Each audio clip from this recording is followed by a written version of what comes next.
The Babri Masjid was a mosque in Ayodhya, a city in the Faizabad district of Uttar Pradesh, India, on Ramkot Hill. It was destroyed in 1992 when a political rally by militant Hindu nationalist groups developed into a riot involving 150,000 people, despite a commitment to the Indian Supreme Court by the rally organisers that the mosque would not be harmed. More than 2,000 people were killed in ensuing riots in many major cities in India including Mumbai and Delhi. The mosque was constructed in 1527 on the orders of Babur, the first Mughal emperor of India, and was named after him. Before the 1940s, the mosque was also called Masjid-i-Janmasthan, translation. The Babri Mosque was one of the largest mosques in Uttar Pradesh, a state in India with some 31 million Muslims. Numerous petitions by Hindus to the courts resulted in Hindu worshippers of Rama gaining access to the site. The political, historical and socio-religious debate over the history and location of the Babri Mosque and whether a previous temple was demolished or modified to create it, is known as the Ayodhya debate. Architecture of the mosque. The rulers of the Sultanate of Delhi and its successors, the Mughal Empire, were great patrons of art and architecture and constructed many fine tombs, mosques and madrasas. These have a distinctive style which bears influences of later Tughlaq architecture. Mosques all over India were built in different styles. The most elegant styles developed in areas where indigenous art traditions were strong and local artisans were highly skilled. Thus regional or provincial styles of mosques grew out of local temple or domestic styles, which were conditioned in their turn by climate, terrain, materials, hence the enormous difference between the mosques of Bengal, Kashmir and Gujarat. The Babri Mosque followed the architectural school of Jaunpur. The architecture of the mosque is completely a replica of the mosques in the Delhi Sultanate. Babri was an important mosque of a distinct style, preserved mainly in architecture, developed after the Delhi Sultanate was established Babri Mosque in the southern suburb of the walled city of Goa, and the Jamali Kamalai Mosque built by Shah Suri. This was the forerunner of the Indo-Islamic style adopted by Akbar. Acoustic and cooling system A whisper from the Babri Masjid Mihrab could be heard clearly at the other end, 200 feet, 60 m, away and through the length and breadth of the central court according to Graham Pickford, architect to Lord William Bentinck. The mosque's acoustics were mentioned by him in his book Historic Structures of Oud where he says for a 16th-century building the deployment and projection of voice from the pulpit is considerably advanced. The unique deployment of sound in this structure will astonish the visitor. Modern architects have attributed this intriguing acoustic feature to a large recess in the wall of the mihrab and several recesses in the surrounding walls which functioned as resonators. This design helped everyone to hear the speaker at the mihrab. The sandstone used in building the Babri Mosque also had resonant qualities which contributed to the unique acoustics. The Babri Mosque's dual-liquid style integrated other design components and techniques, such as air cooling systems disguised as Islamic architectural elements like arches, vaults and domes. In the Babri Masjid a passive environmental control system comprised the high ceiling, domes, and 6 large grille windows. The system helped keep the interior cool by allowing natural ventilation as well as daylight. History Hindu account The Muslim Emperor Babur established his authority over the whole of northern India when he conquered the Rajputana kingdom of Mewar and the Hindu king of Chittorjad, Rana Sangrama Singh, at the Battle of Kanwa. After this victory, his general, Mir Baqi became governor of the region around Oudh. Mir Baqi built the Babri Masjid in Ayodhya naming it after Emperor Babur, after destroying a pre-existing temple of Rama at the site. Although there is no reference to the new mosque in Babur's diary, the Baburnama, the pages of the relevant period are missing in the diary. The contemporary Tarikh-i-Babari records that Babur's troops demolished many Hindu temples at Chanderi. According to the judge, the 265 inscriptions found on December 6, 1992 after demolition of the disputed structure, along with other architectural remains, leave no room for doubt that the inscription is written in the script of Devanagari of 11th and 12th century. All 3 judges accepted that under the mosque is a Hindu temple. 2 of the judges accepted that the temple was specifically demolished. Jain account According to Jain Samita Vahini, a social organization of the Jains. The only structure that could be found during excavation would be a 6th-century Jain temple. Sohan Mehta, the General Secretary of Jain Samita Vahini, claims that the demolished disputed structure was actually built on the remnants of an ancient Jain temple, and that the excavation by ASI, ordered by Allahabad High Court to settle the Babri Masjid Janmasthan dispute, would prove it. Mehta quoted writings of 18th-century Jain monks stating Ayodhya was the place where 5 Jain Tirthankars, Rishabdeo, Ajishnath, Abhinandanath, Sumitanath and Anantanath stayed. The ancient city was among the 5 biggest centers of Jainism and Buddhism prior to 1527. Muslim account Some Muslims and other non-Muslim critics and historians claim that there is no historical record indicating any destruction, or even the existence of a Hindu temple at the site when Mir Baqi erected the masjid in 1528. When Ram idols were allegedly placed in the mosque illegally on December 23, 1949, Prime Minister Jawaharlal Nehru wrote to the Uttar Pradesh Chief Minister, G.B. Pant, demanding their removal because a dangerous example is being set there. The local administrator, Faizabad's Deputy Commissioner K.K. Now dismissed Nehru's concerns. While he admitted that the installation of the idols may have been an illegal act, Now refused to remove them from the mosque, claiming that the depth of feeling behind the movement should not be underestimated.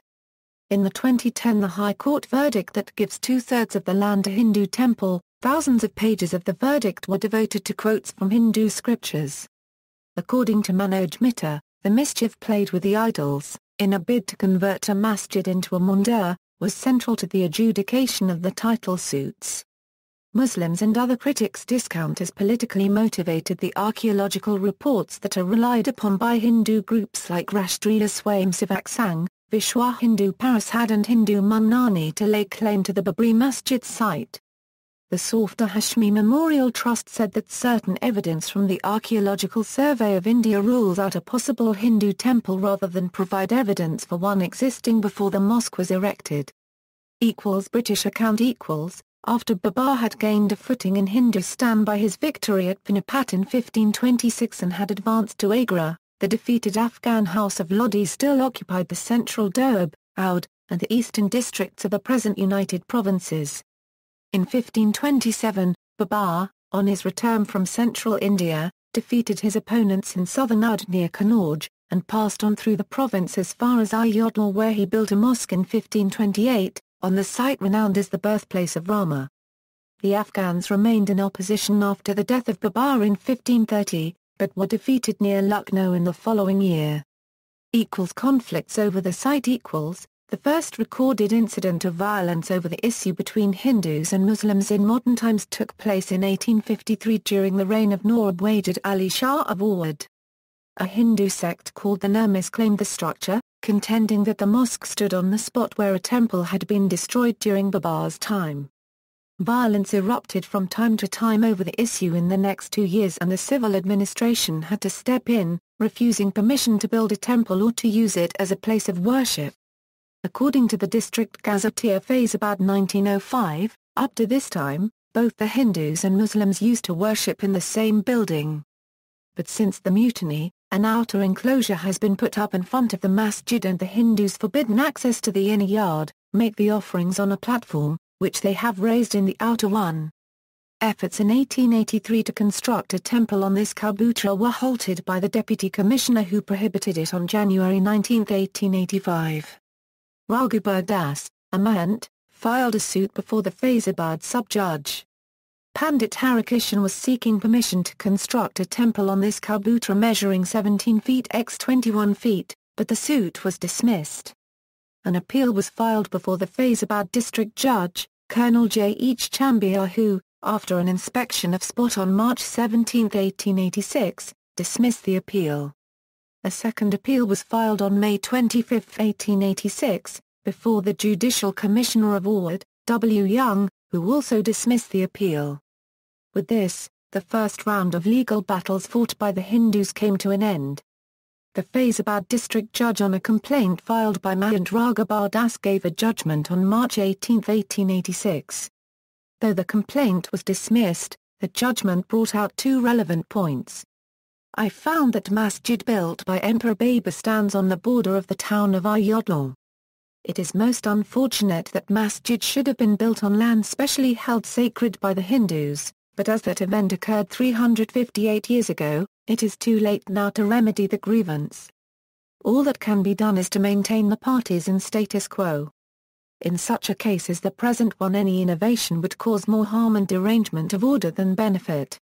During the communal riots of 1934, walls around the masjid and one of the domes of the masjid were damaged. These were reconstructed by the British government. The mosque and its appurtenant land, a graveyard known as Ganj-e Shahidan Kabristan, were registered as WAQF No. 26 Faizabad with a UP Sunni Central Board of WAQFs under the Act of 1936. The background of harassment of Muslims during the period has been recorded in two reports by the WAQF Inspector Muhammad Ibrahim, dated 10th and 23rd December 1949, respectively, to the Secretary of the WAQF Board. At midnight on December 22, 1949, when the police guards were asleep, statues of Rama and Sita were quietly brought into the mosque and erected. This was reported by the constable, Marta Prasad, the next morning and recorded at the Ayodhya police station. The FIR lodged by Sub-Inspector Ram Dube, Police Station Ayodhya, on December 23, 1949 states, a group of 50–60 persons had entered Babri Mosque after breaking the compound gate lock of the mosque or through jumping across the walls, and established therein an idol of Sri Bhagwan and painted Sita Ram, on the outer and inner walls with Giru. Afterward, a crowd of 5–6,000 persons gathered around and while chanting bhajans and raising religious slogans tried to enter the mosque but were deferred. The following morning, a large Hindu crowd attempted to enter the mosque to make offerings to the deities. The district magistrate K.K. Nana has recorded that the crowd made a most determined attempt to force entry. The lock was broken and policemen were rushed off their feet. All of us, officers and men, somehow pushed the crowd back and held the gate. The Sarges recklessly held themselves against men in arms and it was with great difficulty that we managed to hold the gate. The gate was secured and locked with a powerful lock brought from outside and police force was strengthened. On hearing this news, Vallabhbhai Patel directed UP Chief Minister Govind Ballabh Pant and Uttar Pradesh Home Minister Lal Bahadur Shastri to see that the deities were removed. Under Pant's orders, Chief Secretary Bhagwan Sahai and Inspector General of Police V.N. Lahiri sent immediate instructions to Faizabad to remove the deities. However, K.K. Nana feared that the Hindus would retaliate and pleaded inability to carry out the orders. The by-election to the local MLA seat involving opposition leader J.B. Kripalani complicated matters further and no action was taken. J.B. Kripalani in his autobiography accused the Uttar Pradesh government of communalizing the issue to win the election. His contention is supported by Nehru-era historian and stalwart Sarvepalli Gopal in his work Anatomy of Confrontation. The official history of Congress has dismissed this claim as mere propaganda. In 1984, the Vishwa Hindu Parishad, VHP, launched a massive movement for the opening of the locks of the mosque, and in 1985 the Rajiv Gandhi government ordered the locks on the Ram Janmabhoomi Babri Masjid in Ayodhya to be removed. Prior to that date, the only Hindu ceremony permitted was a Hindu priest performing a yearly puja for the icons there. After the ruling, all Hindus were given access to what they consider the birthplace of Rama, and the mosque gained some function as a Hindu temple. Communal tension in the region worsened when the VHP received permission to perform a shilanyas at the disputed site before the national election in November 1989. A senior BJP leader, L.K. Advani, started a Rath Yatra, embarking on a 10,000 km journey starting from the south and heading towards Ayodhya. Archaeological Survey of India report. Archaeological excavations by the Archaeological Survey of India in 1970, 1992 and 2003 in and around the disputed site have indicated a large Hindu complex existed on the site. In 2003, by the order of an Indian court, the Archaeological Survey of India was asked to conduct a more in-depth study and an excavation to ascertain the type of structure that was beneath the rubble. The summary of the ASI report indicated definite proof of a temple under the mosque. In the words of ASI researchers, they discovered distinctive features associated with temples of North India. The excavations yielded. The excavation began on March 12, 2003 on the acquired land on the High Court's order, and by August 7, 2003 when it ended, the ASI team had made 1360 discoveries. A bench, comprising Justice S. R. Alam, Justice Banwar Singh and Justice Ken Karan, had asked the ASI to submit the report, and as per the order, the Archaeological Survey of India submitted its final report in the Allahabad High Court. The 574-page ASI report consisting of written opinions, maps and drawings was opened before the full Lucknow bench of the Allahabad High Court. The report said there was archaeological evidence of a massive structure just below the disputed structure and evidence of continuity in structural activities from the 10th century onwards. The ASI report said there is sufficient proof of existence of a massive and monumental structure having a minimum dimension of 50 x 30 meters in north-south and east-west directions respectively just below the disputed structure. In course of present excavations, nearly 50 pillar bases with brickbat foundation below calcrete blocks topped by sandstone blocks were found. The area below the disputed site remained a place for public use for a long time till the Mughal period, when the disputed structure was built, which was confined to a limited area and the population settled around it, as evidenced by the increase in contemporary archaeological material including pottery. The report said the human activity at the site dates back to 13th century BC on the basis of the scientific dating method, providing the only archaeological evidence of such an early date of the occupation of the site. A round signet with legend in Asokan Brahmi is another important find of this level, according to the report. The report said the Shunga period comes next in order of the cultural occupation at the site, followed by the Kushan period. During the early medieval period, a huge structure of nearly 50 meters north-south orientation was constructed, which seems to have been short-lived, as only 4 of the 50 pillar bases exposed during the excavation belonged to this level with a brick rush floor. On the remains of the above structure was constructed a massive structure with at least 3 structural phases and 3 successive floors attached with it. The architectural members of the earlier short-lived massive structure with stencil-cut foliage pattern and other decorative motifs were reused in the construction of the monumental structure, which has a huge pillared hall different from residential structures, providing sufficient evidence of construction of public usages which remained under existence for a long time during the period. The report concluded that it was over the top of this construction during the early 16th century that the disputed structure was constructed directly resting over it. Political fallout. Muslim groups immediately disputed the rulings. The Safdar Hashmi Memorial Trust criticized the report, saying that it said that presence of animal bones throughout, as well as of the use of surki and lime water that was found by ASI, are all characteristic of Muslim presence that rule out the possibility of a Hindu temple having been there beneath the mosque. The report claimed otherwise on the basis of pillar bases was contested, since no pillars were found, and the alleged existence of pillar bases has been debated by archaeologists. Syed Rabe Hassan Nadvi, chairman of the All India Muslim Personal Law Board, alleged that ASI failed to mention any evidence of a temple in its interim reports and only revealed it in the final report, which was submitted during a time of national tension, making the report highly suspect. However, one of the judges that divided the area, Judge Agarwal, noted that many of the independent historians displayed an ostrich-like attitude towards the facts and in fact lacked any expertise on the subject while they were withering under scrutiny. Apart from this, most experts were found to be interconnected. Either they had built up their expertise reading news articles, or they had professional associations with other expert witnesses for the WAQF board and deposed to support statements of other witnesses, PW 16, 20 and 24. The court also found that the entire opinion of another witness, Professor D. Mandel, was short of the requirement as an opinion of an expert, and he had written a book only on the basis of a critical analysis of a small booklet published by Professor B. B. Lal, and beyond that made no further or other study, research, etc. Another expert gave statement on oath without any probe and not on the basis of knowledge, rather it was on the basis of opinion.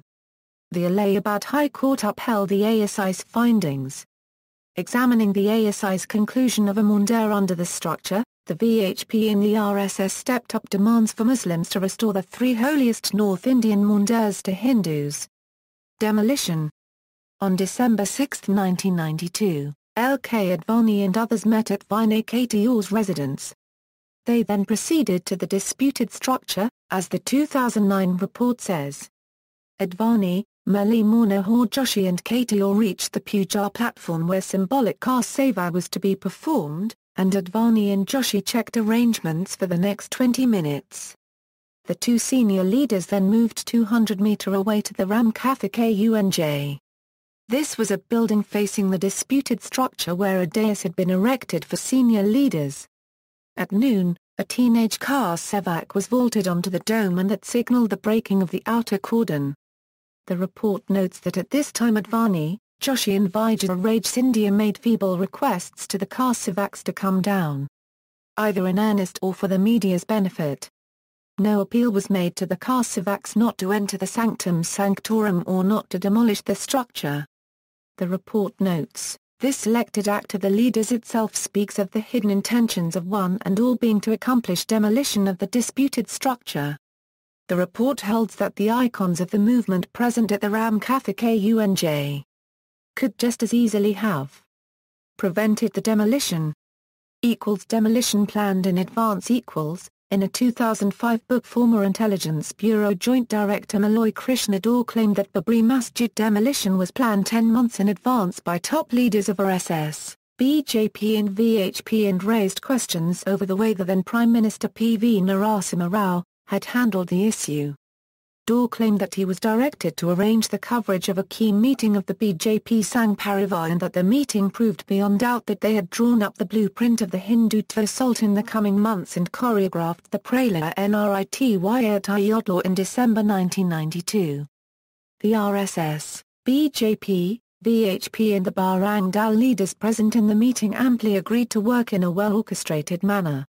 Claiming that the tapes of the meeting were personally handed over by him to his boss, he asserts that he has no doubts that his boss had shared the contents with the Prime Minister and the Home Minister. The author claimed that there was silent agreement that Ayodhya offered a unique opportunity to take the Hindutva wave to the peak for deriving political benefit. Libran Commission findings equals. A 2009 report, authored by Justice Manmohan Singh Libran, blamed 68 people for the demolition of the mosque, mostly leaders from the BJP and a few bureaucrats. Among those named in the report were A.B. Vajpayee, the former BJP Prime Minister, and L.K. Advani, the party's then leader in parliament. Kalyan Singh, who was the Chief Minister of Uttar Pradesh during the mosque's demolition, has also come in for harsh criticism in the report. He is accused of posting bureaucrats and police officers who would stay silent during the mosque's demolition in Ayodhya. Former Education Minister in NDA government Mr. Murli Manohar Joshi have also been found culpable in the demolition in the Libran Commission's report. Aftermath. The country was rocked by communal riots immediately following demolition of the mosque, between Hindus and Muslims in which more than 2,000 people died. Many terror attacks by banned jihadi outfits like Indian Mujahideen cited demolition of Babri Mosque as an excuse for terrorist attacks. In Bangladesh, hundreds of shops, homes and temples of Hindus were destroyed. In popular culture, in fiction, Laja, a controversial 1993 novel in Bengali by Bangladeshi writer Taslima Nazrin, has a story based in the days after the demolition. After its release, the author received death threats in her home country and has been living in exile ever since. The events that transpired in the aftermath of the demolition and the riots are an important part of the plot of the films Bombay, Dalvan and Morthal. Both the films won the largest UT award for Best Feature Film on National Integration at the respective National Film Awards. Naseem, Striker, and also mentioned in Slumdog Millionaire. The file pictures from the television footage of the demolition of the mosque are shown as a flashback and as a cause of the subsequent communal riots and the Bombay blasts of 1993 in the film Black Friday. 2010 court verdict. A land title case on the site was lodged in the Allahabad High Court, the verdict of which was pronounced on September 30, 2010. In their verdict, the three judges of the Allahabad High Court ruled that the 2.77 acres of Ayodhya land be divided into three parts, with one-third going to the Ramlal or infant Lord Rama represented by the Hindu Mahasabha for the construction of the Ram temple, one-third going to the Islamic Sunni Waqf board and the remaining one-third going to a Hindu religious denomination Nurmari Akhara. While the three-judge bench was not unanimous that the disputed structure was constructed after a demolition of a temple, it did agree that a temple or a temple structure predated the mosque at the same site. The excavations by the Archaeological Survey of India were heavily used as evidence by the court that the predating structure was a massive Hindu religious building. See also. References. Footnotes Bibliography Further reading, Ram Sharan Sharma. Communal History and Rama's Ayodhya, People's Publishing House, 2nd Revised Edition, September 1999, Delhi. Translated into Bengali, Hindi, Kannada, Tamil, Telugu and Urdu. 2 versions in Bengali. Baketa, Pala. Sacred Space in Conflict in India, The Babri Masjid Affair. Growth and Change. Spring 2000, Volume 31, Issue 2. Baburnama, Memoirs of Babur, Prince and Emperor 1996. Edited, translated and annotated by Wheeler M. Thackson. New York and London, Oxford University Press. Ayodhya and the Future of India. 1993. Edited by Jitendra Bajaj. Madras, Centre for Policy Studies. ISBN 81-86041-02-8 HB ISBN 81-86041-03-6 PB, Elst, Cohenrod. 1991. Ayodhya and After, Issues Before Hindu Society 1991. New Delhi, Voice of India. 2, Emmanuel, Dominic. The Mumbai Bomb Blasts and the Ayodhya Tangle, National Catholic Reporter. Sita Ramgol, Hindu Temples, What Happened to Them, Voice of India, Delhi 1991. 3, 4, Harsh Narain.